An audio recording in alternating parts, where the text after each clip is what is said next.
Hello दोस्तों, आज आप लोग को क्लास 10 के केमिस्ट्री चैप्टर 2 के अगले वीडियो में हम लोग देखेंगे। पिछले वीडियो में बता चुके हैं कि अम्ल की अभिक्रिया धातु से कराते हैं तो क्या होता है। बताए थे अम्ल की अभिक्रिया यदि धातु से कराई जाती है तो हाइड्रोजन गैस मुक्त करती है हर हालत में। जैसे आप लोग को Fe+H2SO4 से करा दिए थे तो बना दिया था FeSO4+H2। किसी भी धातु के यदि धातु और अम्ल से अभिक्रिया करा रहे हैं तो हर हालत में हाइड्रोजन गैस मुक्त करेगी। लेकिन कुछ ऐसे धातु थे जो आपको अम्ल से अभिक्रिया नहीं करती है। जैसे आप लोग जानते हैं सोना, Au, चांदी, Ag, प्लेटिनम, कॉपर, ये सब जो है ये धातु से अम्ल से अभिक्रिया नहीं करती है। तो ये अभिक्रिया किससे करती है भाई? अम्ल से अभिक्रिया नहीं करती है तो ये अभिक्रिया किससे करेगी या ना करेगी? तो देखिए, तो ये सब धातु से अम्ल से अभिक्रिया नहीं करता। ये जितने भी इत्यादि ये सब जो तत्व है ये आपका और कांच, पारा, ये सब जो है धातु से अभिक्रिया नहीं अम्ल से अभिक्रिया नहीं करती है।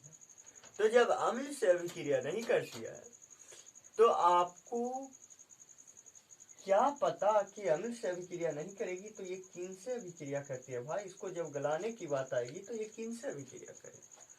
तो ये आपको आगे तीसरा चैप्टर में जाकर के पढ़ना है कि जो धातुएं अम्ल से अभिक्रिया नहीं करता है वो अम्लराज से अभिक्रिया करता है। ये कल भी बताया थोड़ा सा। और अम्लराज किसको कहते हैं? तो यह एक प्रकार का मिश्रण होता है जिसमें HNO3 और HCl का मिश्रण होता है। ये 1:3 के अनुपात में मिला हुआ रहता है। इसे हम लोग अम्लराज कहते हैं। अम्लराज को अंग्रेजी में एक्वा रेजिया कहा जाता है। देखिए, ये बहुत पूछता है एक्वा रेजिया में कौन कौन सा अम्ल पाया जाता है। दे देगा H2SO4 प्लस HNO3, दूसरा दे देगा H2SO4 प्लस HCl, तीसरा दे देगा HNO3 HCl और चौथा दे देगा ऑल।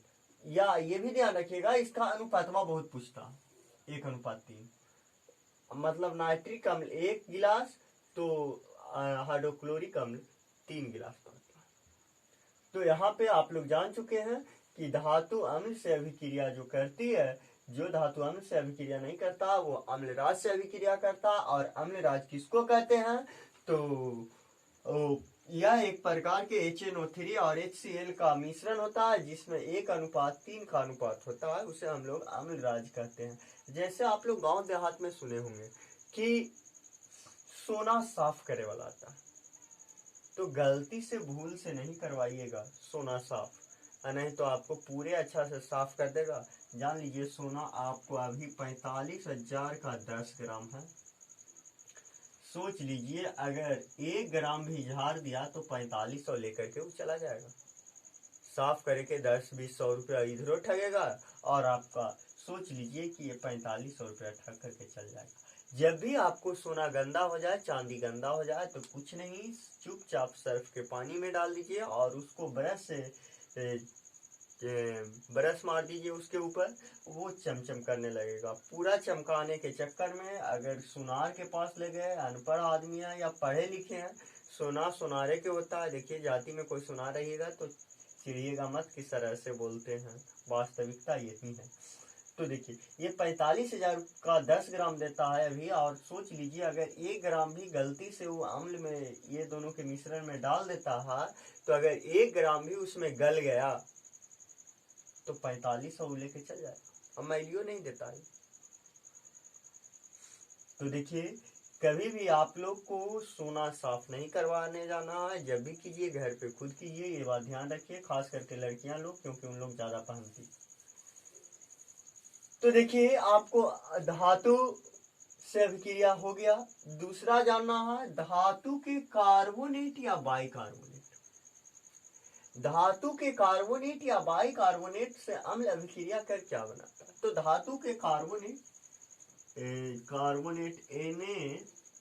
H2CO3 धातु के कार्बोनेट हो गया। अम्ल को ले लीजिए HCl, तो ये बना लेता है NaCl प्लस H2O प्लस आपको CO2 निकाल देगा। तो कहने का मतलब धातु के कार्बोनेट अम्ल से अभिक्रिया कर लवण, जल और कार्बन डाइऑक्साइड गैस देती है। देखिए ये पॉइंट याद रखना होगा कि धातु के कार्बोनेट से अभिक्रिया करने पर क्या देता है। तो धातु के कार्बोनेट से अभिक्रिया जब कराते हैं तो लवण, जल और कार्बन डाइऑक्साइड गैस देती है। देखिए ये यदि आप याद नहीं रखोगे आप खुद परेशानी में पड़ जाओगे। क्वेश्चन यहीं से उठा देता है। 2 नंबर में एक क्वेश्चन जरूर आता है। क्वेश्चन उठा देगा कि क्या होता है जब धातु के कार्बोनेट को HCl के साथ अभिक्रिया कराई जाती है। तो ये ध्यान रखना है कि ये धातु का कार्बोनेट है, वहाँ HCl क्या है तो अम्ल है। तो अम्ल धातु कार्बोनेट से अभिक्रिया कर लवण, जल और कार्बन डाइऑक्साइड गैस बनाती है। और बाई कार्बोनेट अगर रहा तो NaHCO3 रहा तो बाई कार्बोनेट एक कहते होंगे, हम विशेष नहीं जानते हैं भाई। यदि इसको H2SO4 से अभिक्रिया कराना हो तो क्या बना लेगा, तो बना लेगा Na2SO4 plus H2O plus CO2। कहने का मतलब कि धातु के कार्बोनेट या बाई कार्बोनेट अम्ल से अभिक्रिया कर हर हालत में लवण, जल और कार्बन डाइऑक्साइड गैस देती है। धातु के कार्बोनेट या बाई कार्बोनेट अम्ल से अभिक्रिया कर लवण, जल और कार्बन डाइऑक्साइड गैस देती है। और देख सकते हैं जैसे आप लोग को Ca आपको HCO3 कैल्शियम हाइड्रोजन कार्बोनेट को यदि आप H2SO4 से अभिक्रिया करा दीजिएगा तो CaSO4 प्लस H2O प्लस आपका हो जाएगा CO2 बना लेगा। कोई भी धातु के कार्बोनेट या बाई कार्बोनेट है, अम्ल से अभिक्रिया करता है तो लवण, जल और कार्बन डाइऑक्साइड गैस देती है। भस्म से तीसरा पॉइंट है आपका भस्म से अभिक्रिया। अम्ल भस्म से अभिक्रिया कर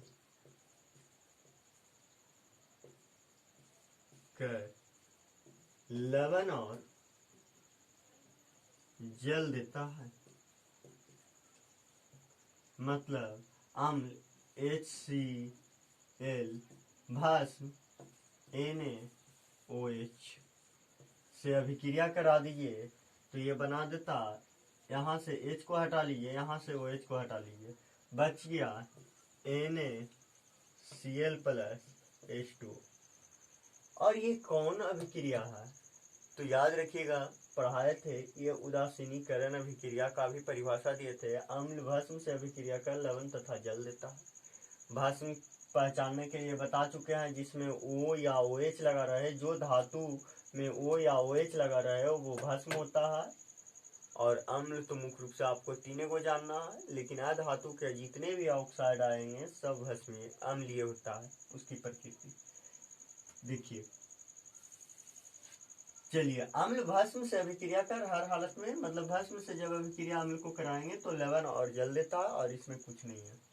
धातु के ऑक्साइड से अभिक्रिया यदि अम्ल को करा दें Na2O प्लस HCl, तो देखिए आपको अभी पढ़ा है कि धातु के ऑक्साइड या हाइड्रो ऑक्साइड भस्मीय होते हैं और भस्म यह है अम्ल, तो यह भी हर हालत में अभिक्रिया करके क्या देगा, लवण तथा जल। तो यहाँ से अभिक्रिया करा देंगे तो धातु के ऑक्साइड अम्ल से अभिक्रिया कर लवण तथा जल देती है। बस यहाँ तक आपको समाप्त हो गया। चलिए, अम्ल की अभिक्रिया का सभी पॉइंट आज समाप्त हो गया है। पहले टाइम थोड़ा सा देख लेते हैं कि कितना पॉइंट टाइम बच रहा है। चलिए 9 मिनट हो चुका है। फिर हम अगले वीडियो में इसको हम लिखा देंगे टोटल। अब देखिए, अम्ल एवं क्षार जिसको हम लोग भस्म कह रहे थे, अम्ल एवं भस्म में समानता क्या है। जैसे अगर कोई आपसे पूछ दे अम्ल भस्म में समानता क्या, देखिए तो जितने भी अम्ल हैं, पहले अम्ल के बारे में आ जाइए, जितने भी अम्ल हैं सब में हाइड्रोजन जरूर पाया जाता है। इसका मतलब नहीं है कि जो यौगिक में हाइड्रोजन पाया जाए वह हर हालत में अम्लीय ही होगा, इसका मतलब ये नहीं है। जैसे ग्लूकोज ले लीजिए, C6H12O6, C6H12O6,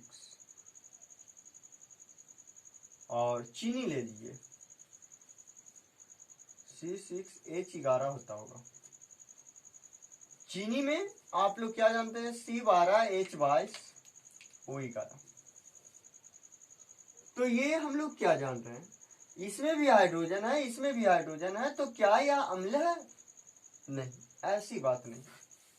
ठीक, तो आप लोग को पढ़ा चुके हैं अम्ल को जब जल में डाला जाता है तो हर हालत में हाइड्रोजन आयन का निर्माण करता है। और आप लोग बैटरी में जो अम्ल उपयोग करते हैं उसके साथ साथ पानी भी डालते हैं, अम्ल भस्म हाइड्रोजन आयन देता और उस बैटरी से बल्ब भी जला देते हैं। इसका मतलब है कि अम्ल का जलीय विलयन विद्युत का चालन होता है, अर्थात उसमें विद्युत धारा करंट प्रवाह होती है। भस्म में आ जाइए, तो भस्म जो होता है अर्थात ये अम्ल का जलीय विलयन में विद्युत चालन होता है।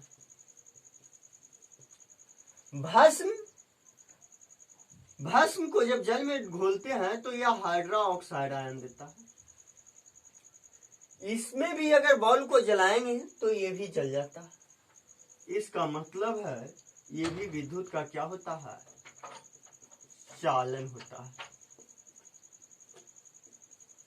मूल समानता आ गया। आपको क्वेश्चन आता है अम्ल भस्म में क्या समानता है, तो बोलेंगे अम्ल तथा भस्म जल में घुलकर हाइड्रोजन आयन तथा हाइड्रा ऑक्साइड आयन देने के कारण यह जल में विद्युत का चालन होता है, अतः यही दोनों में समानता पाई जाती है।